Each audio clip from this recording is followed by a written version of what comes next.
అసలుకి ఎలాంటి చర్యలు తీసుకోవాలి? ఇది వాళ్ళు మతం పేరు చెప్పి, నువ్వు ఇంకొకటి గూడా మతం పేరేని మీదే అండి జరిగేదక్కడ.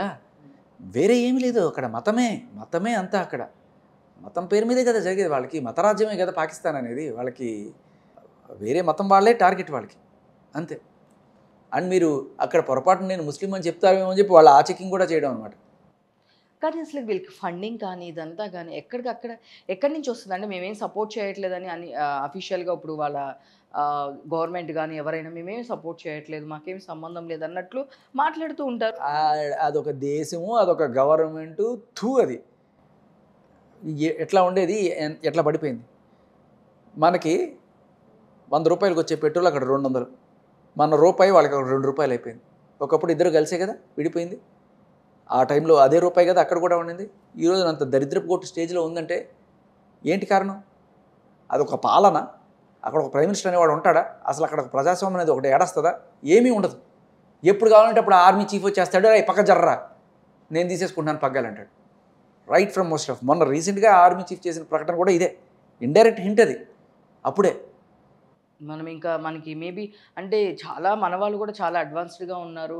మేబీ లేదు వస్తుంది. ఏదైనా ఒక డెఫినిట్‌గా ప్రతిది వాళ్ళు ఎన్ని వ్యూహాలేసినా సరే, మనోళ్ళు గూడా చాలా దీనిగా మోడీ గారు చాలా డేర్ అండ్ డాషింగ్‌గా తీసుకుంటున్నారు. ఇంతకుముందు కొంచెం ఆలోచించేవాళ్ళు గానీ, మోడీ గారు వన్స్ స్టార్ట్ అయిన తర్వాత నుంచి డేరింగ్ అండ్ డాషింగ్‌గా చేస్తూ ఉన్నారు. బట్ ఎంత ఇంటెలిజెన్స్‌లో ఎంతో కొంత ఒక ఇన్ఫర్మేషన్ అయినా ఉండేది. బట్ ఈసారి ఇలా చేస్తున్నామనే హింట్ కూడా ఏమాత్రం లేకుండా. అంటే ఏంటమ్మా నేను చెప్తా కదా, గత నాకు తెలిసి ఒక 30-40 ఏళ్ళుగా ఇటువంటి ఇన్సిడెంట్ లేదు. జరిగినాయి. ఎవరి మీద జరిగినాయి? హిందువులు ఎక్కడుంటారు? పిల్గ్రిమ్స్‌కి పోతుంటారు. కాబట్టి వాళ్ళని టార్గెట్ చేయని చెప్పి అమర్నాథ్ యాత్రలకు పోతుంటారు, వాళ్ళని టార్గెట్ చేసేవాళ్ళు. బట్ ఇది తెలిసిన గవర్నమెంట్ ఏం చేశారు? అమర్నాథ్ యాత్రకు ఫుల్ సెక్యూరిటీ కల్పించారు. వేలకు మంది సోల్జర్స్ అక్కడ వాళ్ళకి ప్రొటెక్షన్‌గా ఉన్నారు.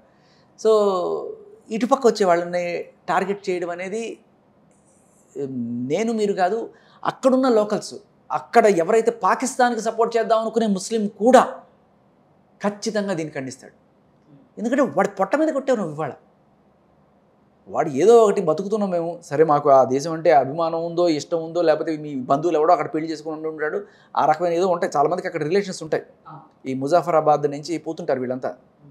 అక్కడ చిన్న గేట్ లాగా ఉంటుంది, అక్కడి నుంచి వీసాలు చూపించుకోవడం, పోవడం, ఆ బంధువులు ఇక్కడ రావడం, ఇవన్నీ జరుగుతుంటాయి అక్కడ. బట్ ఇది జరిగిన తర్వాత వీసాలు గీసాలు అన్నీ టైట్ అయిపోతాయి. వాళ్ళందరూ ఎవరు ఆనందించేది ఏమి ఉండదమ్మా. కానీ కొంతమంది ఎదవలు ఇట్లాంటివి చేసే ఒక్క పని వల్ల మొత్తం నాశనం అయిపోతుంది. ఇవాళ మేబీ దీనివల్ల ఇప్పుడు అందరూ ఇటు సైడ్ పోతారు, ఇంకా లే లడక్ అటు సైడ్, లేకపోతే కులు మనాలి. బట్ అసలకి ఫర్దర్‌గా దీన్ని ఐ మీన్ అసలకి ఇంకా దీనికి ఒక ఎండ్ కార్డ్ అనేది లేకుండా అయిపోతదంటారా? అంటే కొన్ని ఇయర్స్ వరకు వాళ్ళు సైలెంట్‌గా ఉండడం, ఏదో ఒకటి ట్రై చేయడం, మనం దాన్ని తిప్పికొట్టడం చేసుకుంటూనే వస్తున్నాము.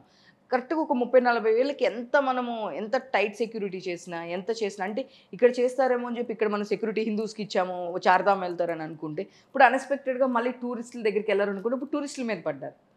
సో 30, 40 ఏళ్ళు కరెక్ట్‌గా ఒక 10 ఇయర్స్, 20 ఇయర్స్, 30 ఇయర్స్ అప్పుడు ఏదో ఒక స్టేజ్‌లో కంపల్సరీ వాళ్ళు ఏదో గందరగోళం చేయడం, డెఫినిట్‌గా అమాయకమైన ప్రజల్ని చంపడం అనేది ఒక టార్గెట్‌గా దానికి జిహాద్ అని ఒక పేరు పెట్టుకుంటున్నారు.